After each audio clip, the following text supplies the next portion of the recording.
In Glassboro, New Jersey, a little community half an hour south of Philadelphia, there's a statue right by the road as you drive into town. It's of a man named Henry Rowan. He liked to be called Hank. Whenever Hank Rowan came to Glassboro, he was mobbed like a rock star, which probably embarrassed him because he wasn't given to those kinds of displays. When Hank Rowan died in December of 2015, there was a huge memorial service. Then in the evening, students from the local college gathered around his statue, holding candles, and sang for him, as earnestly as only college kids can.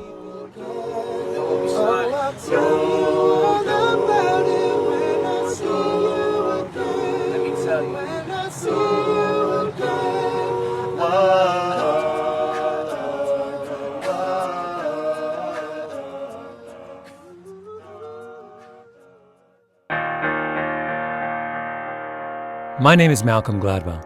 You're listening to Revisionist History, my podcast about things overlooked and misunderstood.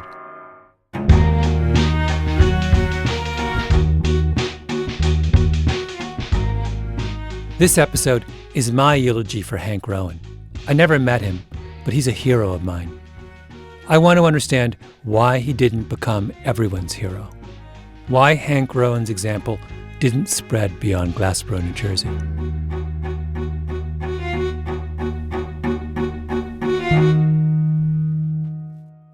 He was 6'1" or so, not a huge football player size, and 180 pounds, thin but not skinny, and had a loud voice, strong presence, and he was. What was his management style like? Benevolent dictator, I think. That's Rowan's daughter, Ginny Smith. She now runs the company her father started in 1953. It's called Inductotherm. It's right off the New Jersey Turnpike. They make industrial furnaces for melting metal. He started the company basically in our garage, and then he sold his first job to the Mint, which was kind of fun, and then the second job to GE, and then the furnaces just got bigger and bigger, and now some of them are 50-ton. They're just huge, and kept branching out and acquired some companies, and it grew like Topsy, but he also worked very, very hard at it and hired good people. Rowan built Inductotherm into a multinational corporation. Thousands of employees around the world, and he became a very wealthy man, although you wouldn't have known it. He would run around in scuffed shoes and trousers, not worried about that. He didn't care how he dressed or looked. Rowan was an engineer, raced sailboats, flew planes, believed in hard work, free enterprise. But you couldn't get him to buy a fancy car. He was a Nash Rambler guy in the early days, and he poo-pooed Mercedes because Mercedes wasn't one of our customers. What did he drive sort of near? He drove Oldsmobiles and Buicks, and finally the company here insisted he drive a Lincoln. He drove it into the ground just about. Oh, it had a Cadillac once, but he towed his boats with that, too, because it had a bigger engine, None of this drive around to wave at people stuff. Yeah. Almost 30 years ago, Hank Rowan became friends with a man named Phil Tuminia. Tuminia was head of development for the local college, Glassboro State, just down the road, a little university started back in the 1920s on 25 acres. Tuminia would drop by and see Rowan on his way up to Trenton. Everyone involved with Glassboro and Rowan has their own version of this story. But here's how Rowan remembered it in an interview he gave a few years before he died. It's with Don Farish, who's the former president of Glassboro State. He asked Rowan how he first got involved with the college. Well, I think we blame it all on Phil Tuminia. Because he came to see me and asked if I might make a donation to the scholarship fund of $1,500. Right. Well, that sounded easy, $1,500, so we gave him $1,500. And you know what? He came back. Tuminia wanted Rowan to give money to the business school, which was pretty dilapidated. So he pushed that for a while, and finally I said, Phil, I have zero interest in your school of business. What this world needs is more engineering, how to make things. We have to produce. And Phil, what would you do with $100 million? And he nearly fell off the chair. But that's how we got to that level, and that was the beginning. So you're the one that suggested the $100 million figure, not... Oh, yeah, he was talking about 10. I see. This is 1992, a generation ago. Almost nobody gave donations of $100 million back then. This was unheard of money. Rowan's gift made headlines around the country. He set a new standard.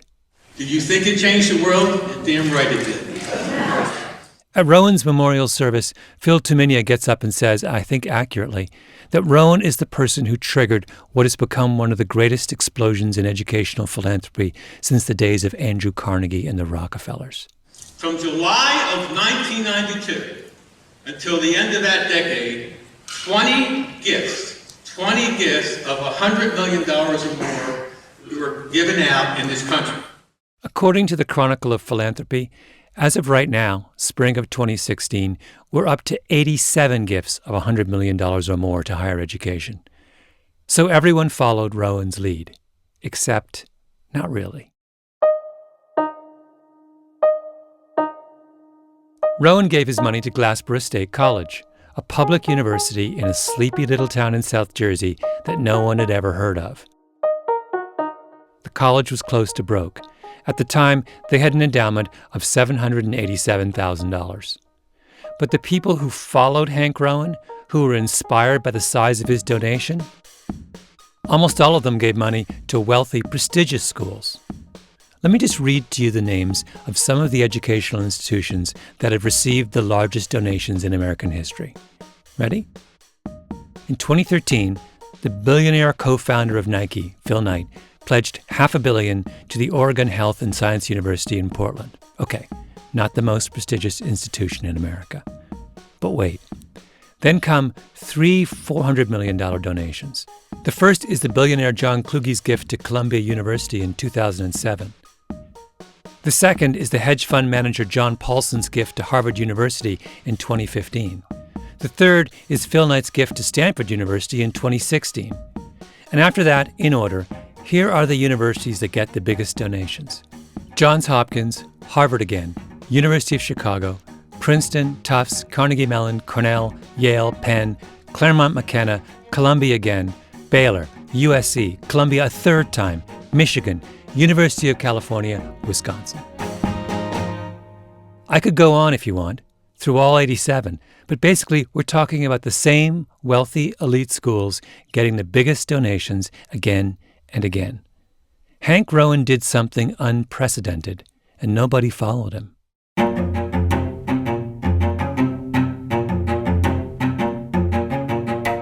This episode is the third in my three-part revisionist history mini-series, re-examining the promise of higher education. The first installment was about why the educational system struggles to find talented low-income students. The second episode was a comparison of Vassar and Bowdoin and why it's so difficult for some colleges to find the money for financial aid. But today I want to talk about educational philanthropy, which I think is an issue that doesn't get talked about nearly enough. Higher education in the United States runs on philanthropy. There are almost no schools that can pay their bills just on the strength of students' tuition. Those days are over. Philanthropy is what makes the wheels turn. But there's a problem. A lot of that philanthropy doesn't make any sense. It's going to the wrong places for the wrong reasons. Those of you who follow me on Twitter will know that I'm obsessed with this issue. After John Paulson gave his $400 million to Harvard in 2015, I had a kind of Twitter meltdown, sending tweet after tweet, including, "It came down to helping the poor or giving the world's richest university $400 million it doesn't need. Wise choice, John." And then, "If billionaires don't step up, Harvard will soon be down to its last $30 billion. Then when Phil Knight gave $400 million to Stanford, I got called up for comment by the New York Times. I said that Stanford was part of a crazy arms race and ought to cut its endowment in half and give the balance to schools that actually need the money. The next day, I got an email from the president of Stanford, John Hennessy. He wanted to get together and convince me I was wrong. So I talked to him, and we'll get to that conversation in a minute. For now, I will only say that I was completely baffled by my talk with Hennessy. It was as if he and I were speaking different languages. I understand the people who give money to those who need money. The people who give money to those who already have all the money they need, I don't understand that. What are they thinking?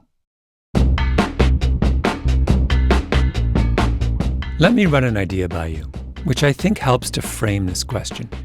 It has to do with soccer. Actually, the difference between soccer and basketball. This idea comes from two economists named David Sally and Chris Anderson, who wrote a really great book a couple years ago about soccer called The Numbers Game. One of the questions they asked was, what matters more if you want to build a great soccer team? How good your best player is, or how good your worst player is? And their answer was, in soccer, what matters is how good your worst player is. Soccer is a game where if you get a single goal, if you just happen to be lucky, that goal may hold up. That's David Sally. And so mistakes turn out to be a very important part of soccer as a team sport. That leads you to think about, well, mistakes more often happen or more often produced by weaker players on the pitch. Sally's argument goes like this. A soccer team has 11 players on the field at any one time. Suppose one is a superstar, and your worst player is maybe only 45% as good as the superstar. Because soccer is a sport where everyone on the field depends on everyone else, that 45% player can make one mistake and completely negate the skill of the best player. You can have 8 beautiful passes in a row, but if your worst player, your 45% player, botches the 9th, then all the previous 8 beautiful passes are all wasted. That's right. And because of the nature of soccer, those 8 beautiful passes may have only increased your likelihood of victory by a small percent, but then it goes right back to zero because somebody turns the ball over. Sally and Anderson did a statistical analysis. They looked at the top soccer clubs in Europe and showed that if those teams upgraded their poorest players instead of their best players, they would score more goals and win more games. A lot more. Soccer is a weak link game.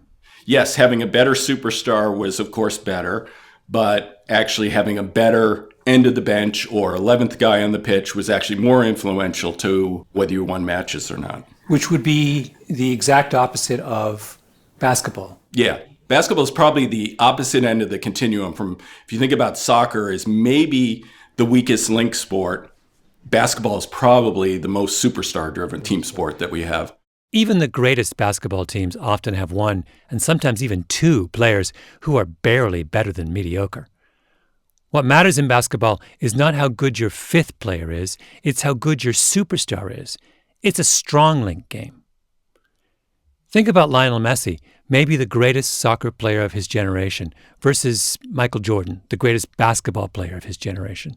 What Jordan could do on a basketball court was Jordan could guarantee or virtually guarantee that he could get the ball. You couldn't really stop him, right? He could go to the backcourt, pick up the ball. He could dribble it forward. He could break double teams. You could try to send 3 guys at him, but then you're really opening yourself up. He could go and get a shot. Leo Messi is so good that sometimes, some rare times, where in fact he can dribble the length of the pitch.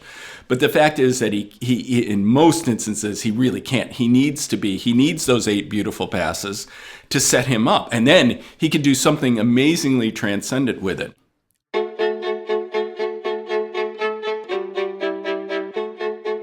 I think the weak link, strong link distinction is incredibly useful in making sense of certain kinds of problems. Suppose I said to you, for example, here's $50 billion.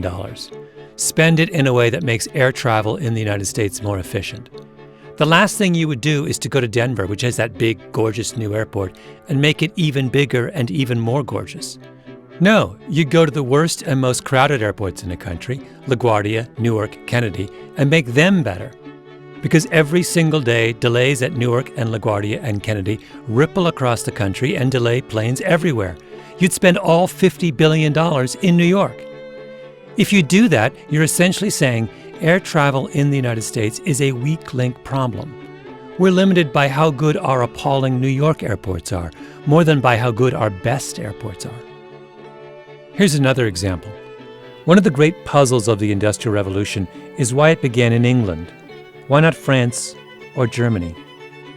One theory is that Britain was lucky enough to have more geniuses than anyone else, like James Watt, who invents the steam engine. But there's an economist named Joel Mocher who makes a really compelling argument that England's advantage is that it had way more craftsmen and skilled engineers and experienced and mechanically minded backyard tinkerers than anyone else. Those were the people who were able to take those inventions and perfect them and make them useful. Moker is saying that the Industrial Revolution was a weak link phenomenon, not a strong link phenomenon. And because Britain had more craftsmen than France or Germany, that gave Britain a huge advantage. So what's Hank Rowan? Hank Rowan is a weak link guy. He wants to make a difference, to make his country a better place. And he thinks the best way to do that is to improve the 45% player, not the superstar. He thinks America is soccer, not basketball. You're a graduate of MIT. Right. Here he is again in the interview with Don Farish of Glassboro State. Now, I would assume that MIT at that time would have been interested in receiving a gift of that size from you. Did you think about giving it to that university? Or? No. Okay. They were at the time trying to raise $750 million. Mm-hmm. And my little $100 million wouldn't have made hardly any difference at all. Hardly any difference at all. That's David Sally's point about soccer. Upgrading the superstar doesn't help as much as upgrading the worst player. Here's Hank Rowan's daughter Ginny again. Basically, he said MIT had the greatest engineering school, bar none. He said it was the best education he could ever imagine. And he said, I'm sure they would do good things with my money. They'd build a building or do something positive. But he said it wouldn't make the difference that it's going to make down here. He said, I enjoy making a difference in this world. So he funds an engineering school in Glassboro. It's not the best or the fanciest engineering school in the country, but it's not supposed to be. So it's one 4-story building? Is it 4 or is it 3? It's a 3-story building, and then it has 2 wings to it, and there's labs. We'll go walk down. I went for a tour with Joe Cardona, the university's head of PR. You know, we're a state institution, so a building like this was like, wow, whiz bang, look, it's an engineering building.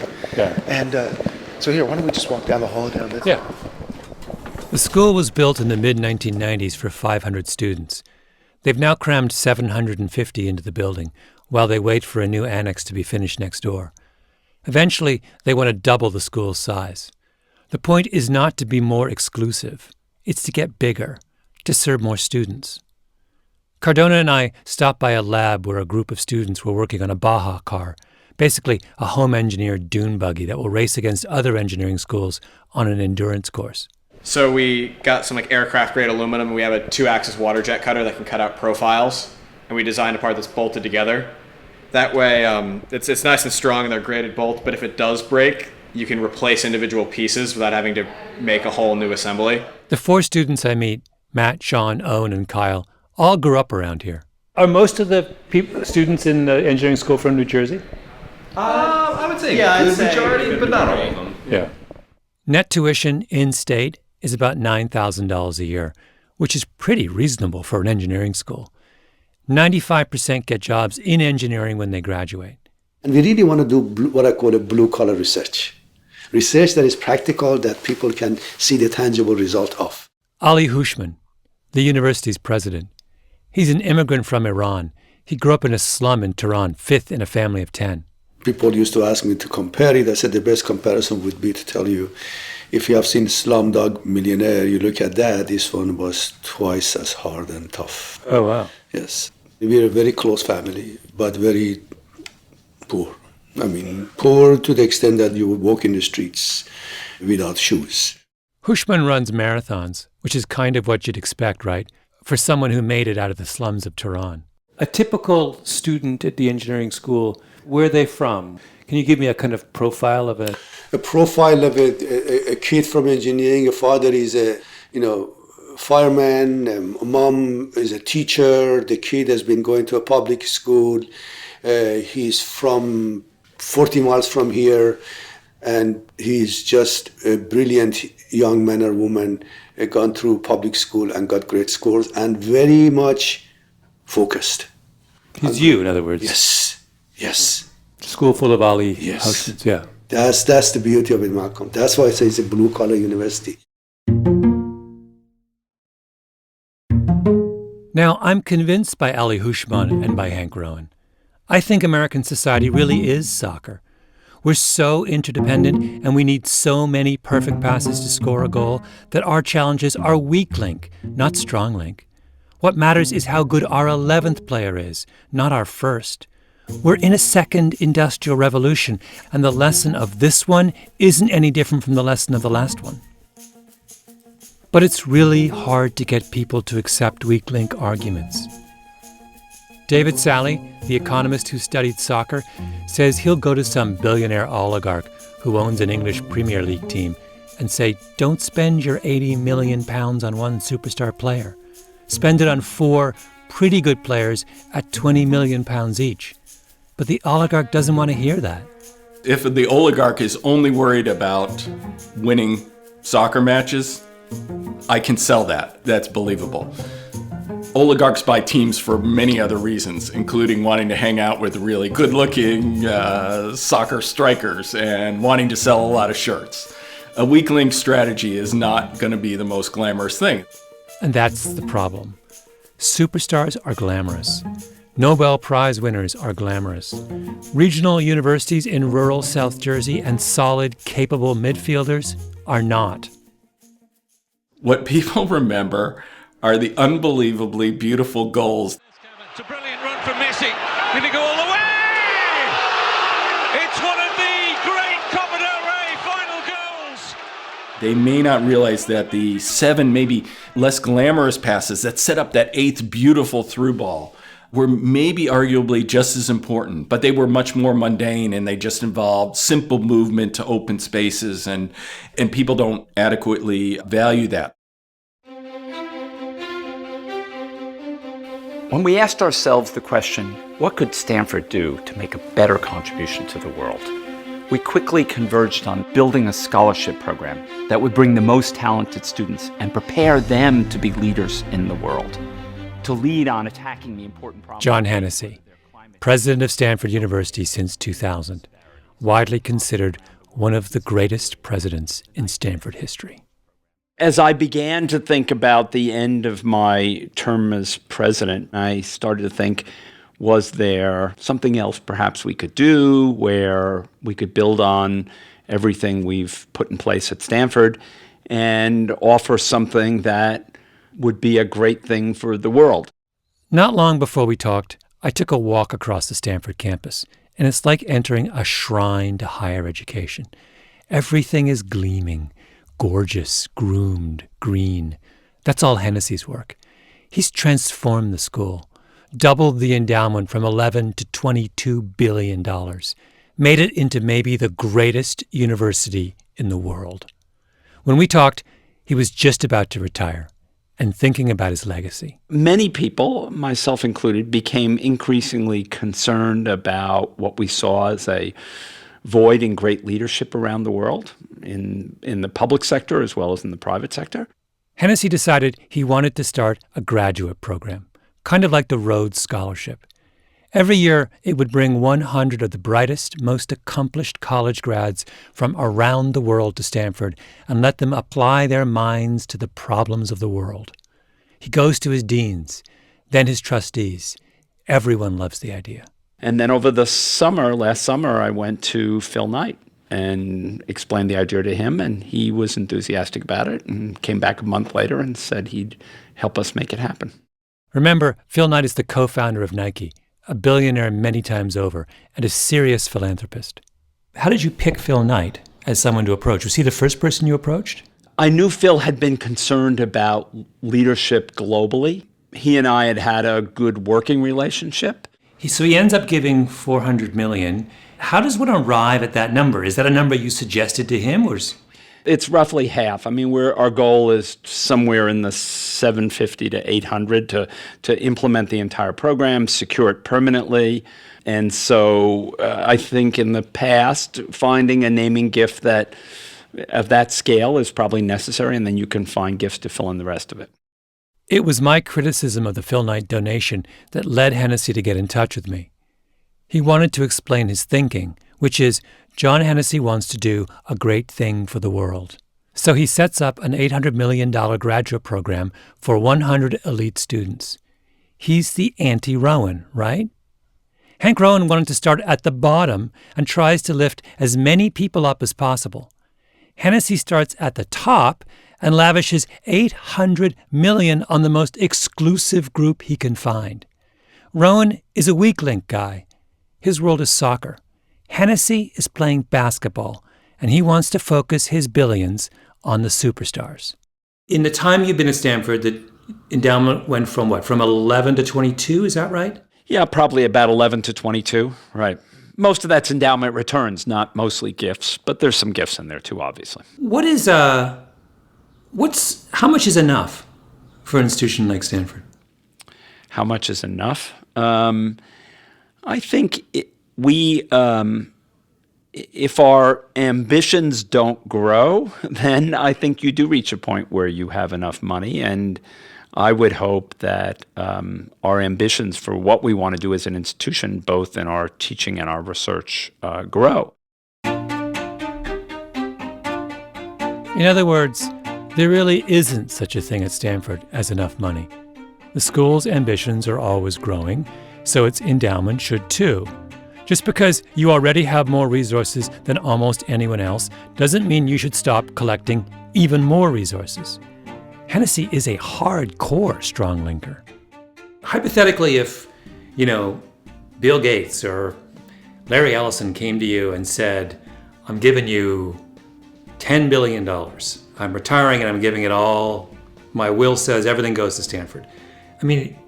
Would you say, we don't know, we don't need it? Or would you say, we can put that money to good use? Well, first of all, I don't think either Larry Ellison or Bill Gates is going to give me $10 billion unless I tell them exactly what I'm going to do with it and how I'm going to make it a good investment. And since I know both of them, I can tell you they won't. They won't do it. Could you make an argument to Larry Ellison that you could put, if he gave you $10 billion, you could put it to good use? $10 billion. Just to put us in the ballpark, because I worry sometimes that Americans get a little jaded about big numbers, $10 billion is a few billion more than the gross domestic product of Barbados and $4 billion shy of the gross domestic product of Jamaica. Basically, I'm asking, what would happen if someone gave you, Stanford, the average economic output of an entire Caribbean country for a year? Tax-free, by the way. The guy who gives the $10 billion gets to write it off, and every dollar Stanford earns on that $10 billion, they get to keep. $10 billion, I'd have to do something really dramatic for $10 billion. Really dramatic. He thinks about it for a moment. Actually, I counted for about 2 seconds. Then he comes up with something really dramatic. The one area where I think there is an opportunity for significant incremental funding is in the biomedical sciences. If that were an endowment, for example, so you're throwing out $500 million a year, I could find a way to spend $500 million a year in biomedical research. $10 billion. He could totally use another $10 billion. At this point, I'm just curious. I've read about strong-link thinkers in books, but I've never actually talked with one before. So I keep posing more and more far-fetched scenarios. Do you ever imagine that a president of Stanford might go to a funder and say, at this point in our history, the best use of your money is to give to the UC system, not to Stanford? The UC system is the University of California system. 10 schools: Berkeley, UCLA, San Diego, Davis, Santa Barbara, etc. Maybe the finest group of public universities in the world. If you listen to the previous episode of Revisionist History, the one about Vassar, I talked about the New York Times Access Index. It's a ranking of 180 universities in the U.S. according to how good a job they do in finding, educating, and financially supporting low-income students. Right now, Vassar comes in 8th. Well, 6 of the first 7 spots on that list are University of California schools. Stanford has 16,000 students. The UC system has 238,000 students. So I'm asking John Hennessy, might there ever be an instance where he might tell a would-be super philanthropist, look, we've already got $22 billion in the bank, higher than the output of 2 Caribbean countries, and it's earning us a couple of tax-free billions every year. Your dollar would go further at the public institutions down the street, since they educate 222,000 more students than we do with a fraction of the endowment. I'm not holding Hennessy to his answer. I'm not looking for him to make a solemn pledge. I'm just asking. Well, that would be a hard thing to do, obviously, to turn them away. And I think the other question we'd be asked is, how can I have confidence that they'll use my money well? Which the president of Stanford is not in a position to vouch for, I think. Now, I realize he has institutional loyalties. He's the head of Stanford. And I must say, I like Hennessy. But am I the only one who finds his answer ridiculous, even offensive? He's suggesting that he can't guarantee that the UC system may be the most successful and socially progressive public university system in the world. He can't guarantee they would use that money well? As opposed to what? As opposed to spending $800 million on a boutique graduate program for 100 elite students a year? That kind of using money well? It is the preeminent scholarship program. You'll get the best and brightest young men and women from around the world who will receive a graduate education at the world's best university. When this program is established, that's the promotional video for the Scholarship Fund. You just heard Phil Knight talking about it. You can watch all 4 minutes and 23 seconds of it at revisionisthistory.com. It's impressive. Lots of drone aerial shots of Stanford's spotless, palm-lined avenues. But let's do the math on the scholarship. Hennessy's plan is to fund it from the proceeds of investing $800 million. It's an endowment. The usual rule of thumb is that an endowment gives you about 5% a year, so $40 million. And with 100 students a year in a 3-year program, that comes out to $133,000 per student.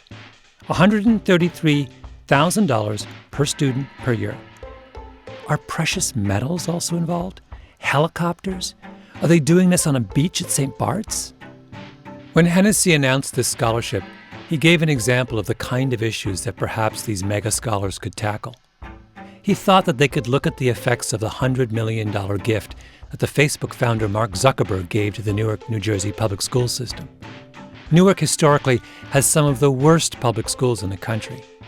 And I guess the reason Hennessy thought Zuckerberg's gift needed to be studied was that there's a feeling among some that the donation hasn't had quite the impact people thought it might.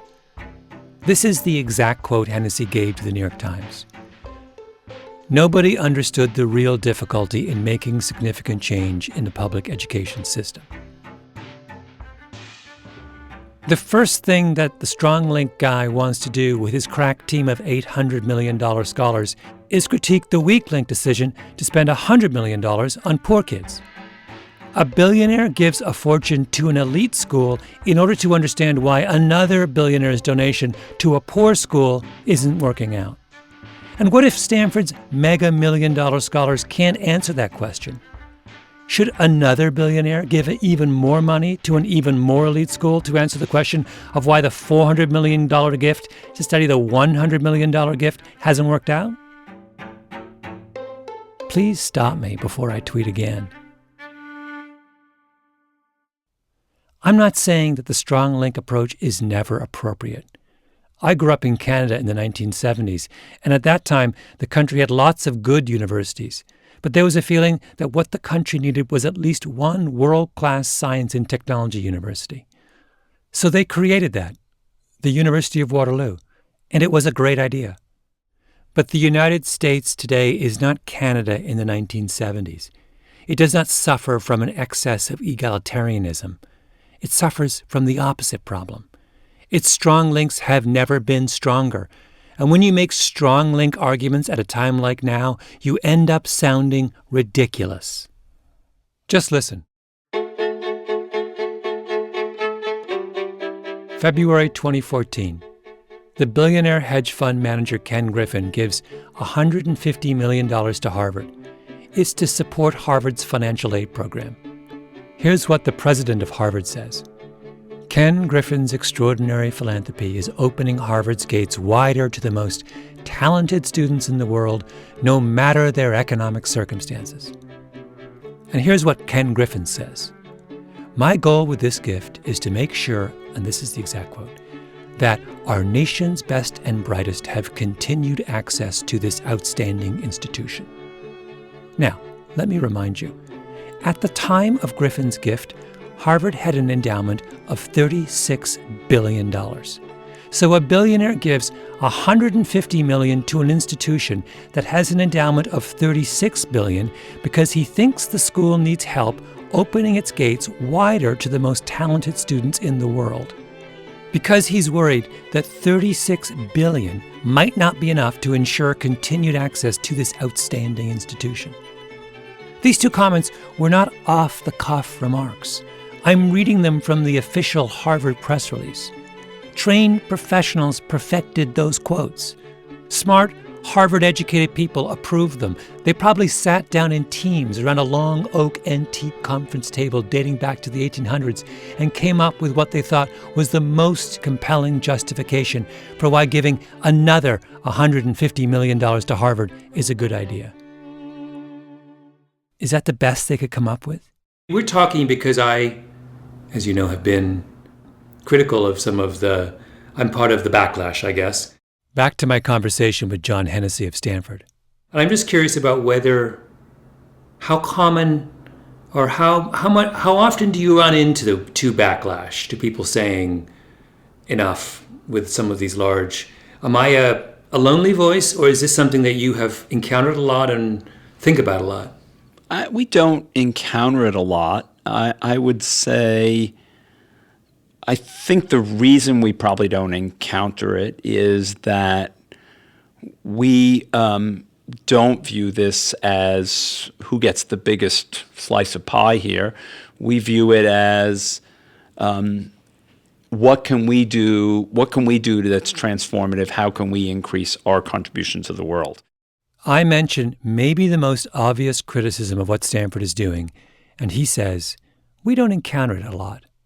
Apparently, the president of Stanford only encounters people who look at American higher education and conclude that what it really needs is more money at the top. With all due respect, the president of Stanford needs to get out more. Take a little trip to Glassboro, New Jersey, to the campus of what's now called Rowan University. Maybe take a look at the statue up front. How can we not talk about family when family's all that we got? Everything I would do, you were standing there by my side. And now you're gonna be with me for the last ride.